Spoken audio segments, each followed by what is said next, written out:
In the middle of the beauty of the Hawaiian Islands that look like paradise, a honeymoon trip slowly turns into a deadly game of suspicion. When news about a newlywed couple who were brutally murdered starts spreading, one frightening question begins to appear among the hikers. What if the killers are actually very close, even walking with them? Guess you can't have rainbows without a little red.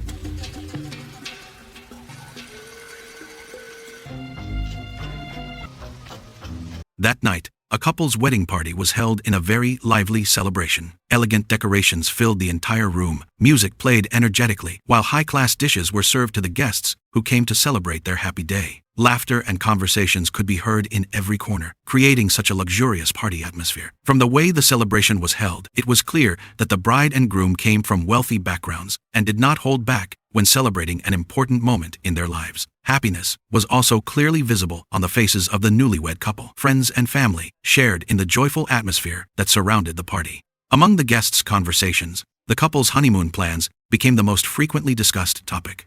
The groom had prepared a rather special trip. He wanted to spend their honeymoon traveling around 5 islands in Hawaii. To other people, that plan sounded more like an exclusive adventure than just an ordinary honeymoon.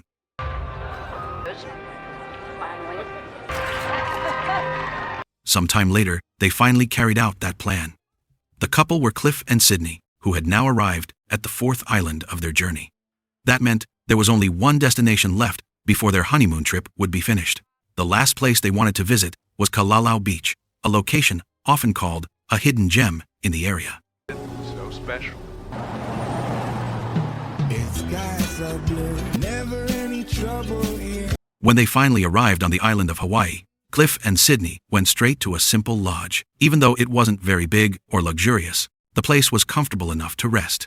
Cliff immediately booked a room for the next few days. He also took care of the official permit because he had another plan that was quite challenging. Cliff wanted to take Sydney hiking along the trail to Kalalau Beach and spend the night there.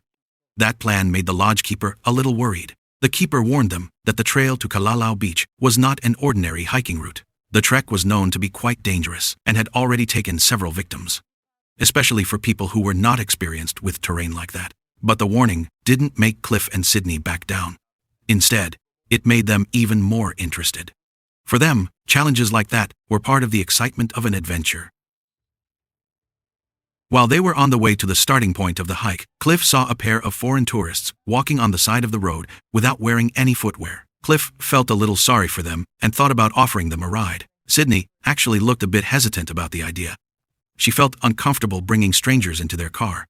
But Cliff tried to convince her that helping other people was normal, especially in a tourist place like this. Cliff even stopped the car to talk to the couple, but after finding out that their destination was quite far from the direction Cliff and Sydney were heading, Cliff eventually decided not to give them a ride. The reason was simple. They didn't want to lose too much time before starting the hike. Even though they didn't get a ride, the woman from the couple, whose name was Cleo, still looked relaxed. Cleo even seemed excited to show photos from her wedding that had just taken place. Cliff and Sydney could only smile and nod politely while looking at them. The party Cleo showed looked much simpler compared to theirs, but Cleo seemed very proud while telling the story. These people want to see. This is nice for you. Oh wow, icky, but it's pretty friggin'. On the other hand, Cleo's husband, whose name was Kale, looked a little impatient. From his expression, it was clear that Kale felt his wife was being too enthusiastic while talking to strangers. Kale seemed to think that Cleo was too quick to take advantage of other people's kindness.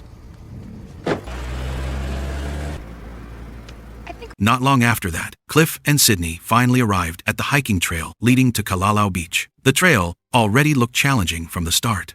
The path was narrow, some parts looked slippery, and most of it ran along the side of a cliff with the ocean far below. Every step had to be taken carefully to avoid slipping.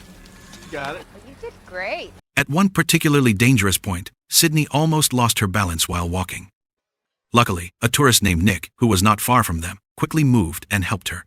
The incident made them start talking and getting to know each other. Saw you guys. Are you an actor? No.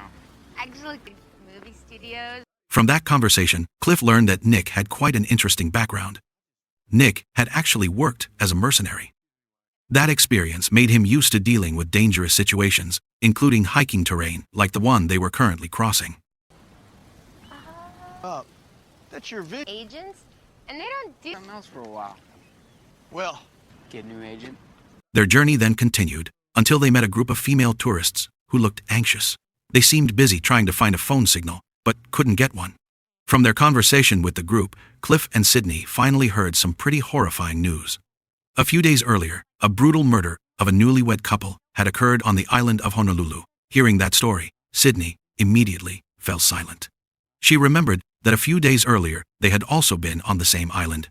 The story became even more disturbing when the tourists explained the details they had heard. The murderers were said to be a couple.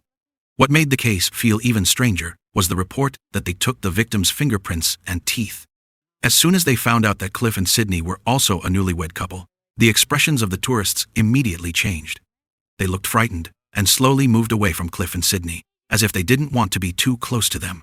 Come with us. We're going all the way. You guys are like... Wait! At a fork in the hiking trail, Nick stopped for a moment and then said that he wanted to go to a hidden waterfall that not many people knew about. Hearing that, Sydney immediately became interested. She imagined what a place hidden in the middle of the hiking trail would look like. Excited, she persuaded Cliff to go see it.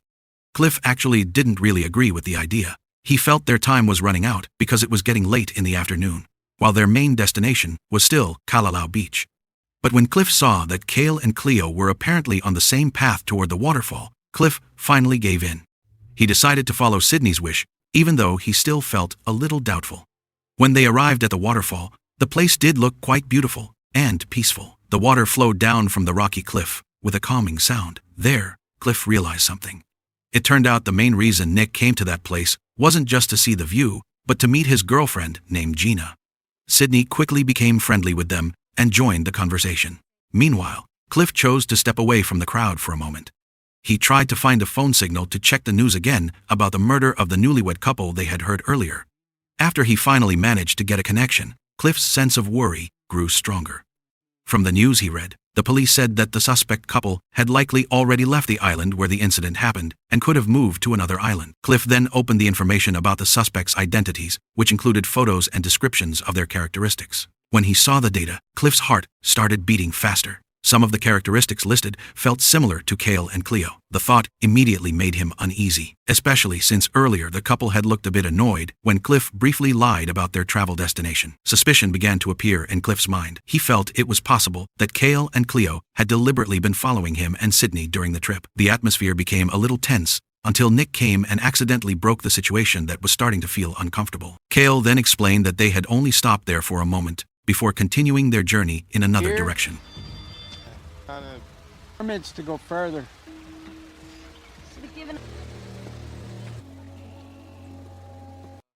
After a while, Cale and Cleo really did leave the waterfall area. After they left, Gina suggested something. She suggested that they continue the trip together to Kalalau Beach and set up their tents there. The idea sounded reasonable since they all had the same destination. Cliff and Sydney eventually agreed to the plan, but right before they started walking again, Cliff suddenly realized something that surprised him. His hiking permit was missing from his bag. Cliff immediately thought of Cale and became even more suspicious that something wasn't right. Even so, Cliff didn't have any proof to confirm his suspicion.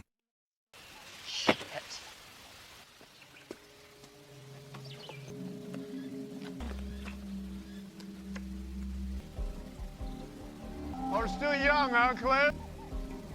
In the end, Cliff still continued the journey with the people he had just met. Cliff had no idea that this decision would eventually lead them into a series of events far more intense than he had ever imagined. Along the way to Kalalau Beach, they often stopped for a moment to rest. During one of those breaks, Cliff started talking about his life. Cliff explained that he worked as a writer. According to Cliff, extreme trips like this were something he deliberately chose to find new inspiration. Cliff even had a fairly ambitious target. He wanted to use this experience as material for the 100th book he was planning. For Cliff, exploring the wilderness wasn't just a vacation, but also a way to get more vivid story ideas. Cliff's story apparently made Nick interested in sharing his story as well. While they were sitting and resting, Nick began talking about his rough past. He had once worked as a mercenary and had been sent to Iraq. There, Nick almost lost his life when an explosion hit near his head. Shrapnel from the blast damaged part of his skull and left him in critical condition. At that time, Nick was between life and death. But Nick survived. Doctors later installed a titanium plate in his head to repair the damage. Nick told the story with a proud tone, as if that technology was truly the reason why he was still alive today. Since that incident, Nick felt that his life had changed. Nick admitted that he was no longer afraid to go anywhere. On his waist, there was always a knife that he carried everywhere. According to him, that was the thing that often helped him survive in many difficult situations. Some tooth shrapnel. The impact. I felt my own fool. They did. Their journey continued until they got closer to Kalalau Beach. But in Cliff's mind, a sense of uneasiness started to appear again. Cliff then asked Sydney to open the news again about the killer couple they had heard about earlier. While looking at the photos of the suspects in the news, Cliff once again felt something strange. The face in the photo seemed quite familiar to him. In his mind, the face even reminded him a little of Nick and Gina. Since then, Cliff's sense of alertness increased even more. Cliff started thinking about a possibility that made him uncomfortable. What if the people walking with them were actually the couple being hunted by the police? Sydney responded to Cliff's thoughts calmly. According to her, Cliff was thinking too far about things that were not necessarily true. A blurry photo and a general description were not enough to accuse someone of being a murderer, especially since they had been walking together for quite a while without seeing anything truly suspicious. Not long after that, they finally arrived at the camping area at Kalalau Beach. Even though the weather was bad, the place did look very beautiful. The beach stretched wide with clean sand and the sound of waves rolling calmly. Cliff looked a little confused when it came to setting up the tent. Cliff really wasn't used to doing things like that. Seeing the situation, Nick tried to lighten the mood by joking around. Nick said that wild goats often wandered around the beach.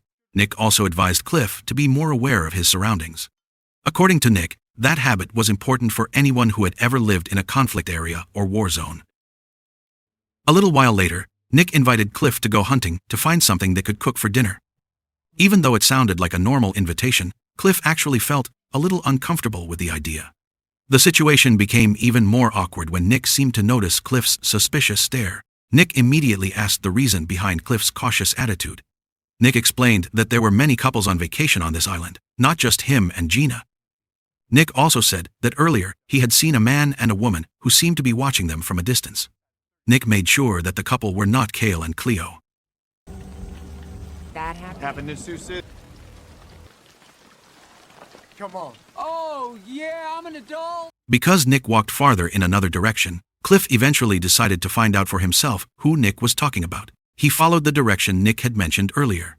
But after finding them, Cliff realized his suspicion was wrong. They turned out to be the younger brother of the lodge keeper where Cliff and Sydney had stayed before. The man came to deliver Cliff's hiking permit that had been left behind. The man apologized because earlier he had gone camping first with his girlfriend before carrying out the task. After that, Sydney looked a little worried when she saw Cliff finally returning from the direction of the forest. Cliff's face looked tired after walking quite far alone. On the other hand, Gina started to look uneasy because Nick still hadn't returned from the hunt. Not long after that, Nick came out of the forest carrying a goat he had hunted. Cliff, who noticed the situation, stayed silent, but in his mind, a feeling of discomfort appeared. Cliff felt that Nick was much more alert and skilled at handling situations in the wild. His confidence slowly began to drop, especially when Nick casually handed a few items to him as if it were something normal. That strange feeling grew stronger when Cliff saw how Nick and Gina skinned their hunted animal. Their movements looked fast and practiced. There wasn't the slightest hesitation as they worked. From the way they did it, it was clear that it wasn't their first time. The sight made Cliff even more suspicious. In his mind, people who were used to doing something like that must have unusual experience. Yes, or my. This ain't nothing to me. Corey, you know that, right? The next morning, the atmosphere around the beach suddenly changed. From a distance, a group of police officers could be seen approaching the camping area. Cliff and Sydney were immediately filled with anxiety. They thought the police had come to arrest Nick and Gina, but the reality was different from what they imagined. The police moved in another direction and arrested Kale and Cleo instead. From the investigation that was carried out, strong evidence was found confirming that they were the killer couple who had been wanted by the authorities. Hearing that news, the tension that had been haunting Cliff and Sydney slowly disappeared. They felt much calmer because the people they had suspected turned out not to be the real perpetrators.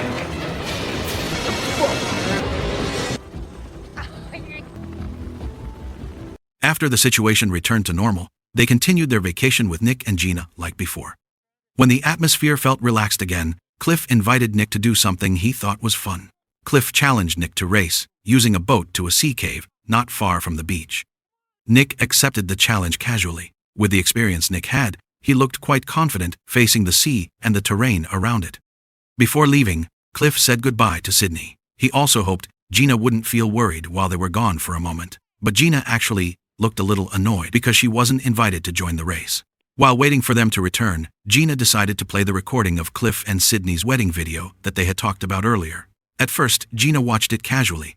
But a few moments later, her expression changed drastically. Her face looked shocked and tense. Without hesitation, she immediately shouted, calling for Nick to come back right away. Unfortunately, Nick, who was far away, misunderstood the shout. Nick thought Gina was cheering them on. Not long after that, Gina ran toward the forest with a panicked face. Sydney, who saw the strange behavior, immediately felt that something was wrong. Sydney then chased after Gina to find out what had really happened. That was when the shocking truth was finally revealed. The video Gina watched was not actually the wedding recording of Cliff and Sydney like they had said. The recording was actually the wedding documentation of another couple who had previously been victims of murder. That discovery immediately changed everything. The threat they thought had already ended had actually just begun.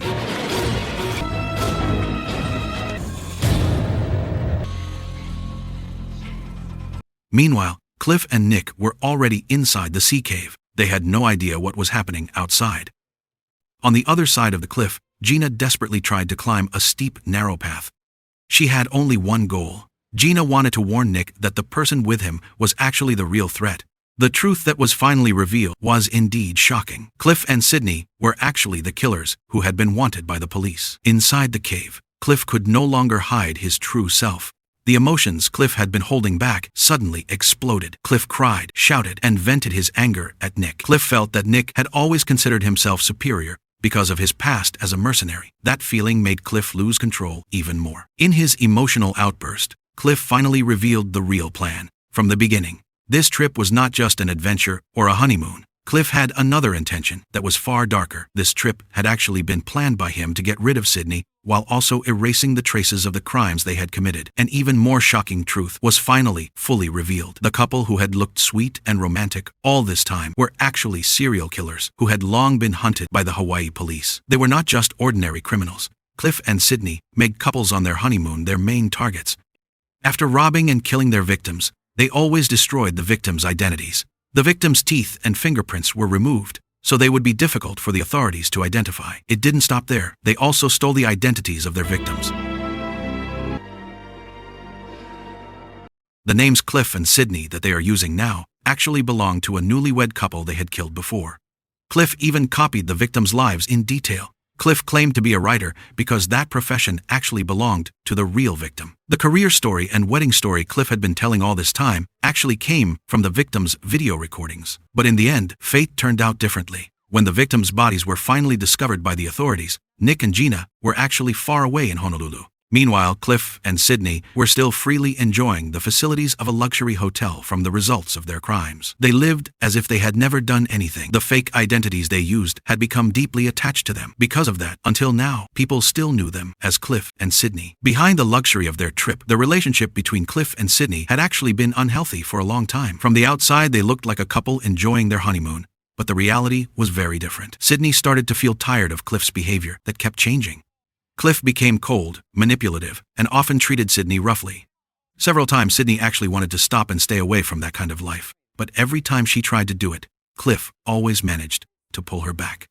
With sweet words and convincing lies, Cliff made Sydney stay. Without realizing it, Sydney sank deeper and deeper into the criminal life they had been living together. When they met Cale and Cleo earlier, Cliff had actually already been carrying out his own plan. Cliff deliberately planted teeth and several illegal items belonging to that couple as a trap. Not only that, Cliff also used a relative of a shopkeeper to report them to the police. That way, all the authorities' suspicion was directed toward Cale and Cleo. While Cliff was busy playing out his plan, Sydney was actually feeling something different. Sydney began to feel jealous when she saw how Nick treated Gina with care. Small things like that felt very significant to Sydney because she had not received that kind of treatment from Cliff for a long time. But for Cliff, Sydney's feelings were never really important. Cliff only saw Sydney as someone he could control anytime. In his mind, Sydney was just part of his plan. The situation started to change when Sydney fell into the sea. Panic immediately appeared on Gina's face. At the same time, Nick also disappeared without a trace, making Gina even more afraid. She realized that the situation around them was still dangerous. Even so, Gina still tried to look for Nick by herself. In the middle of that tense situation, a phone call suddenly came from the hotel. They informed Gina that she had won a free stay voucher. But Gina wasn't interested in that news. Instead, Gina used the opportunity to explain that there was an emergency happening and asked the hotel staff to immediately contact the police. On the other side, Cliff began to realize that his plan was not going as expected. Cliff failed to kill Gina, and the situation was starting to get out of his control. Cliff then told Sydney to act quickly so the police wouldn't have time to chase them.